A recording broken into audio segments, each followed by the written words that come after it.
Então, enquanto o antropomorfismo atribui ao Senhor, a Deus, característica humana, o antropopatismo, ele atribui a Deus emoções, sentimentos, reações humanas. E isso é muito importante. Esse recurso usado pelos autores bíblicos às vezes traz confusões para a gente, para o leitor desavisado, quanto a atributos de Deus, por exemplo. Um dos atributos essenciais, se é que existe algum atributo não essencial de Deus, né? De repente estou falando aqui uma grande besteira, mas um dos atributos de Deus é a sua imutabilidade. Porque eu, o Senhor, não mudo, e isso é a causa de vocês não serem consumidos.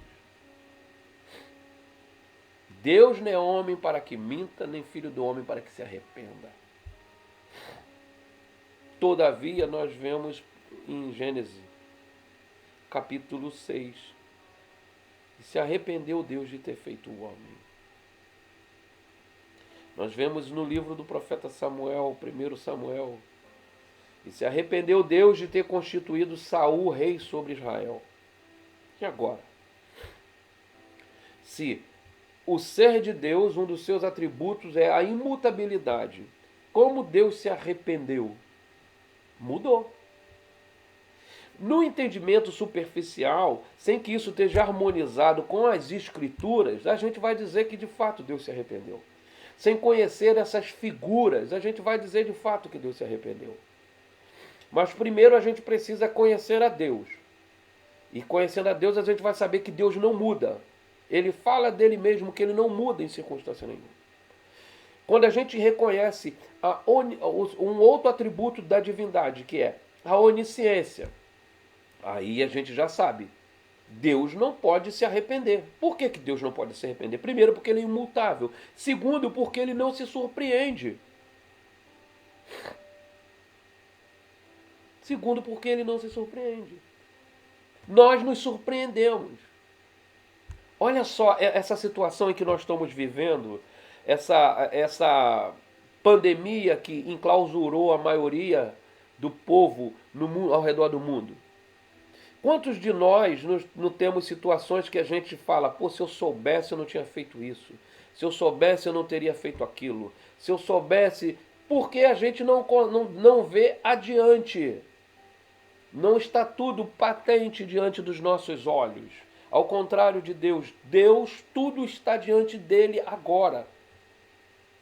E Deus é atemporal, o antes, o agora, o amanhã, tudo está diante dele. Então ele não pode se surpreender.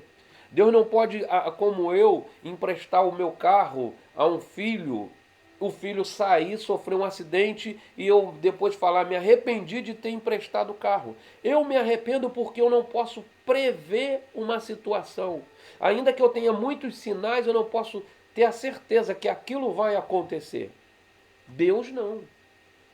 Deus não teve surpresa nenhuma com a conduta de Saul. Deus não teve surpresa nenhuma com a conduta da humanidade nos tempos de Noé. Deus não tem surpresa nenhuma com a minha conduta, com a sua conduta, com a nossa conduta. Deus sabe quem somos. Ainda a palavra não veio à minha boca, Ele conhece todos. Jeremias, desde o ventre da sua mãe eu te formei. Jeremias, eu te escolhi. Ainda quando você era uma criatura informe no ventre da sua mãe. Deus nos conhece. Todos os nossos dias, como diz o salmista, estão escritos no livro da vida.